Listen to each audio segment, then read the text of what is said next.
Good morning, everybody, and welcome to Jason Mackey's First 10, a quick hit podcast to get you ready for the day.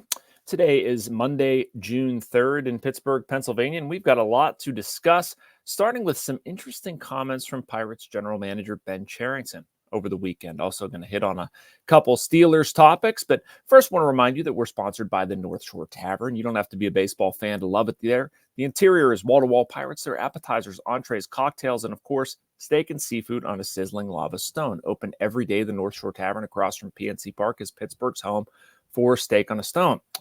So you probably heard by now on 93.7 The Fan, Ben Cherington on the Sunday radio show said he thought the Pirates were better than they were last year at this point. Ben talked a little bit about what it's qualified by saying the potential is there, they're deeper, this, that, and the other. I respectfully disagree. And I wrote a column to that extent, just went live a little bit ago and saying he can't be serious. And I do understand where Ben might be coming from. And obviously the general manager is not going to go on his radio show and start trashing his players and coaches or himself, although he could. Looking at this numerically or objectively, I don't know what he could be looking at. I just don't. Since an 11-5 start, the Pirates have the third fewest wins in Major League Baseball. And it's a whole part of a whole bunch of numbers that I cited there. And I went through individually different phases of the team as a collective, where they compared to last year. I don't see where they're better. Again, that's a simple answer to what Cherington was talking about. But even if you look at things like minor league depth, did they have more this year or last year? And I'd argue there's probably less hope this year, at least from a pitching standpoint. I don't know where they go after this. It's great they brought up Paul Skenes and Jared Jones. And maybe that's what Ben was talking about to a degree. Maybe you say, well, and he didn't say this. This is me saying it for him. But if you have four really good starting pitchers, which the Pirates seemingly do, that puts you in a better position. Okay, I understand that. But the rotation kind of beyond where they're at right now, where does that leave us? Not a great place. They're 27-32. After the same amount of games, they were 32-27 last year.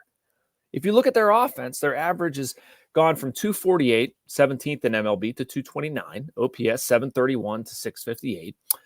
Yes, I'm reading some stats, but I think that sort of buttresses the argument here that there has been a drop-off. And it's okay to admit there's been a drop-off. I'd like to see them admit that and make some changes. Look at their best players being their best players. I couldn't believe last year Jack Sawinski threw the same amount of games in 839 OPS. You had four guys OPSing over 800. This year it's one. It's Connor Joe. Look at Austin Hedges as another guy that I brought up. G1 Bay, 18 steals. Those guys were not primary drivers, but they were adding things. And I think a big part of why you've seen the Pirates regress is spending money, an offseason, however you want to term it. Some of the new guys they've added, holes they thought they were plugging, it just has not worked. And some of it has not necessarily been Cherington or the Pirates' fault. I don't fault them for Marco Gonzalez or Martin Perez getting hurt. I mean, some people can say, oh, they needed to do more due diligence on arm injuries or something like that. I'm not of that belief. I think there's only so much you can do. I mean, you're signing veteran pitchers. Those guys are going to tend to get hurt. I have a bigger issue with some of the position players they've signed, frankly, or giving Aroldis Chapman $10.5 million. Now, in the piece that I wrote, I totaled up their salaries of seven guys: Tellez, Chapman, Grandal, Gonzalez, Perez, Taylor, and Olivares. They're going to earn basically $32.5 million this year. Per Fangraphs, their wins above replacement collectively, negative 1.1. That's terrible. That is objectively terrible. And I feel like I've been pretty reasonable. Some would say overly kind. Some like to use words that I'm not going to repeat on a podcast, but I've generally been pretty favorable / giving them the benefit of the doubt. I'm sorry, that's not good. You can't have that. You can't have an offseason where you spend $32.5 million and you actually make the team worse. You didn't make it better. So they didn't get better. I fail to see, again, how they're better. They're not defending particularly well. Fundamentally, they're not better. Are they, getting hits with men on base? No. Has the bullpen improved? No. They haven't gotten all aspects to click. I would argue that, yeah, they have individually, not as a group. You don't go to the postseason based on, at various times you have things that are working for you. You go to the postseason based on how you can bring that together. And that we're sitting here 60 games into their season and they have not brought it together is worrisome. And that's okay to admit that. But like sitting here and saying that we're better than last year, we're deeper than last year, the only reasonable conclusion I can draw out of this is that you're trying to maybe pump some tires. You're trying to get people feeling confident or whatever. Because if I'm Bob Nutting, if I'm Travis Williams, I want to know why and how we're better. There's nothing I can look at on my own that says so, other than starting pitching. And I don't think that glosses over everything. That doesn't just magically, explain away some of the regression that we've seen, some of the individual position player-wise, some steps backward guys have taken. So anyway, big homestand here, kind of a sneaky big homestand, honestly, with the Dodgers in for 3, the Twins in for 3. Not easy sledding, obviously, but you are going to see some marquee games as Jared Jones and Paul Skenes kick off that Dodgers series. I'm excited about a story I'm working on this morning with those guys, actually. If you think about it, 2 Southern California boys. Jones grew up a Dodgers fan. Skenes grew up an Angels fan. They both obviously focused a lot on Shohei Ohtani. They're 2 guys with two-way backstories, right? I was talking to Jones's high school coach yesterday, and he would be the leading all-time hits leader at his high school, except he only played 8 games his senior year because of COVID. That's how good of a two-way player he is. You read and heard about Skenes and what he did as catcher at Air Force. He was in the stands the day Shohei Ohtani made his MLB debut. It's not just Ohtani. Like Skenes has other, Angels fandom. I believe he's ticked off, like Jared Weaver, not ticked off, but named Jared Weaver, John Lackey, Mike Trout as guys that, he grew up watching. So Skenes got his Angels fix, but he gets his Ohtani fix with Ohtani in the house. And then Jones is going to get a little bit of his Dodgers fix. Although Jones's high school coach said the trip out to Dodger Stadium would probably be the bigger deal.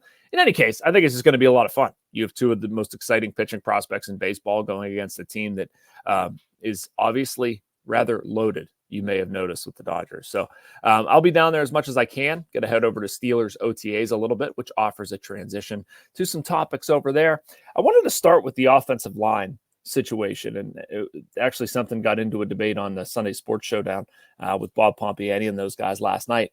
I don't see any other way the Steelers go into this season other than with the rookies, and I really don't see a point in doing anything else. Dan Moore has a decent amount of starting experience, but what are we clinging to here? Right? Like if the Steelers are turning over a new leaf, they invested a first-round pick in Troy Fautanu, a second-round pick in Zach Frazier. These guys were brought here to play. I don't need perfection right away, but I want growth. And another thing that I thought was interesting, Omar Khan saying Broderick Jones is eventually, they'd like to get Broderick Jones over to the left side. In my history of covering GMs and dealing with this stuff, you generally don't let the cat out of the bag like that unless you feel you're pretty close. Like, why do you just put that out there and then you have to deal with it? And maybe Omar didn't even think that deeply about it, and that's fine. And maybe he's just being honest and saying that's what the organization thinks. And great. I mean, that's even better because they drafted to fill the right tackle spot with Fautanu, move Broderick Jones to the left side. Frazier is their best available option at center, and let those guys grow together as an offensive line. That was a big conversation topic. So I like that idea a lot. I mean, Isaac Seumalo, James Daniels, that's great. You're going to have to eventually, replace some guys there. They're, excuse me, they're not super young, but I want those 3 in the starting lineup growing together. And I think I'll round it out with this. I think a big conversation topic as we wrap up is just something that we've sort of gone over again, but in my time over there this week, I'd like to pay a little bit more attention to. We've talked a lot about Van Jefferson, Scotty Miller, Quez Watkins, or whatever. And the general consensus is that they need to do something to the wide receiver room, and Roman Wilson should be added there as well to take some attention away from George Pickens. That's fair. But if one of those guys were to emerge and to give them something, I don't know who that would be. And probably Jefferson. But I'm kind of curious and drilling down a little bit more and watching those guys specifically and seeing who does what, who can do what, who offers the most, and, what Arthur Smith wants to do, what Russell Wilson may be able to do. So anyway, that's something I'm going to be paying attention to a little bit more this week, is who separates themselves from the pack on that end. Look, got a lot of good content coming at you this week, both myself and the rest of our Post-Gazette staff. Make sure you like and subscribe. You can get all of that here, and we will be back here talking to you same time, about the same place, about the same time tomorrow. Thanks, guys. Talk to you then.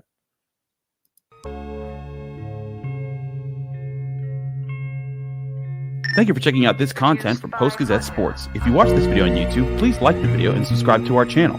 For all of the sports coverage the Post-Gazette has to offer, visit post-gazette.com.